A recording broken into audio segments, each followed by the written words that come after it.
Thing that there's just too little of. What the world needs now is love, sweet love. No, not just for some, but for everyone. Thank you so much. You guys are fantastic. Thank you. Now let me go back to our regularly I think some people are keynote gagging, but that's okay. I don't know how that happened. We tested it and everything. Okay, so here we go. So Beth and I knew each other for about 15 years, and we were just friends, but she had a girlfriend, or I had a boyfriend. She had about 500 boyfriends. So,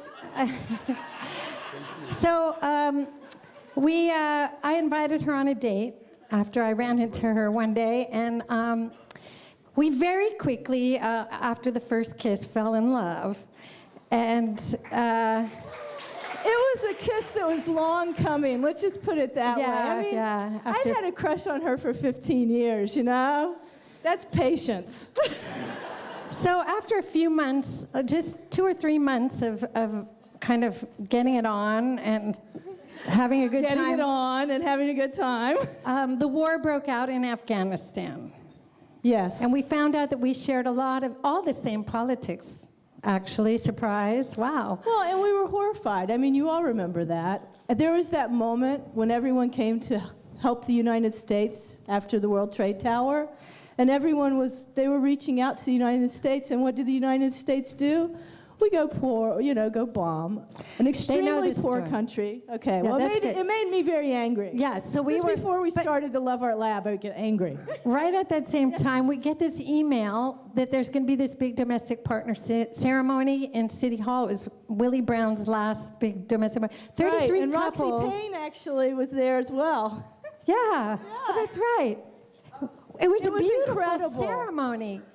It was beautiful. It was a big love fest, and we were on the news speaking out against the war and saying, this is, why can't we love each other? This is so nice. And her sister in West Virginia saw us on the We realized weddings... On the NBC News. It was great, Weddings could be a political platform. So there's our domestic partner photo. Next. So anyhow, we really liked this domestic partner thing, and it really wasn't in either one of our character to do something like this. No. I mean, we were both sort of nomadic lovers and, things like that. And so it was really kind of wild and crazy and radical for us to do this domestic partner thing. But of course, I wouldn't move in with her until I had the certificate. So... She just stole that from Carolina Ponce de Leon. So the war broke out. We had this big wedding, domestic partner ceremony, and then so we decided we would do art about love. Right. Together. Yes. Even though we had separate art practices, we would try collaborating.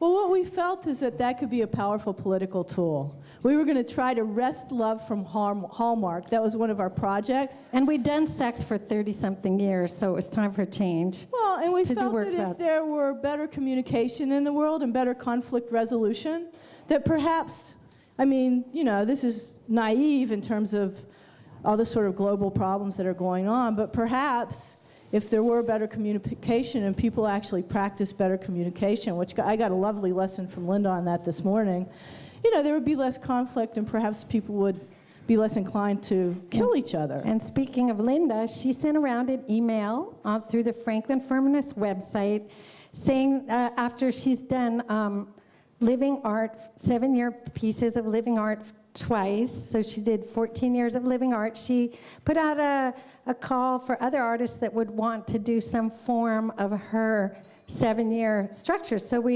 I've been a huge fan of Linda, and she's been my #1 mentor, and we love her piece and her work, so we thought we could do art about love for 7 years. As a political statement. And maybe we could have a wedding every year, because we tried to get married. Yeah, we tried to get married in San Francisco, and we actually failed because of Annie's hair. But anyhow, wow.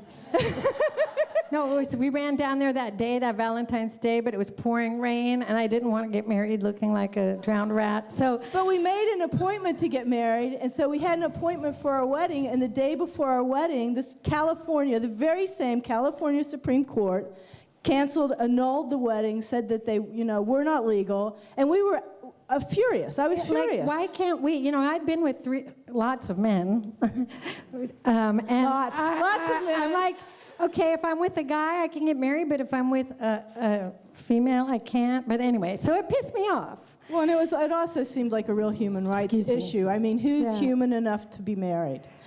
I mean, we have problems with marriage. Do you want to talk about that now? Well, no, we're going to come to that. Okay, I'm out of line. It is problematic. Okay.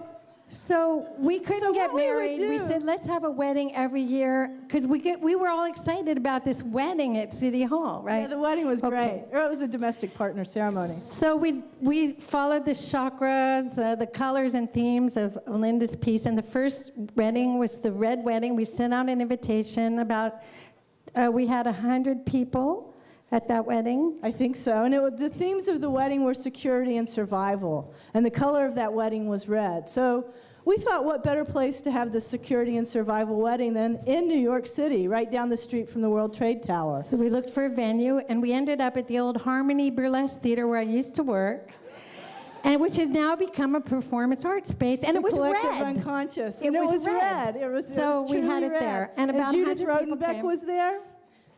Maid of honor. Again in my wedding party. And we asked our friends not to give us any gifts, but to collaborate on the creation of the wedding. If they were interested, they could come as a witness. That would be their collaboration, or they could co-create the wedding. So here we are in our red wedding finery. Next. And we have our bouquet and bling by Angela Ellsworth. Yes. Angela Ellsworth makes our bouquets every year. This is Best Bridal Party. They're all my old ex-girlfriends. Except for Diane Bonder. She had the sexiest. Oh, whoops, sorry about that. Sexiest. Her bridal party was all mostly academics. Mine was mostly porn stars. But this is an image of Jeffrey Hendricks, who's a fabulous Fluxus artist. He was my professor, and here he is doing, and I have to hurry up, but he's doing this incredible love headstand that he's coming to Santa Cruz just to perform for you guys. And Barbara Corellis, my good friend, she said, I hate weddings. I'm against the whole idea of marriage. I have to interrupt. You can hand that out. I have to interrupt you because Barbara Corellis, you get to hand them out, Beth. She's not here, is she? Girls can hand them out. They're doing cake. No, they're doing cakes. So Barbara Corellis had a manifesto, Barbara Corellis's reasons why marriage should be abolished, which you were about to receive. Number one. Go read them all. They can read them. They're expensive. No, I'll read some. I'll read the short ones. Weddings are too expensive. Number two, weddings take too much planning and are way too stressful. True. True. 3, divorce is expensive, messy, and painful. 4, marriage once managed important legal and social issues such as the perpetuation of the species, the granting of property rights, and the protection of bloodlines. There's a lot of problems with marriage. Marriage is too limiting. We acknowledge all those problems. Marriage is unnecessary.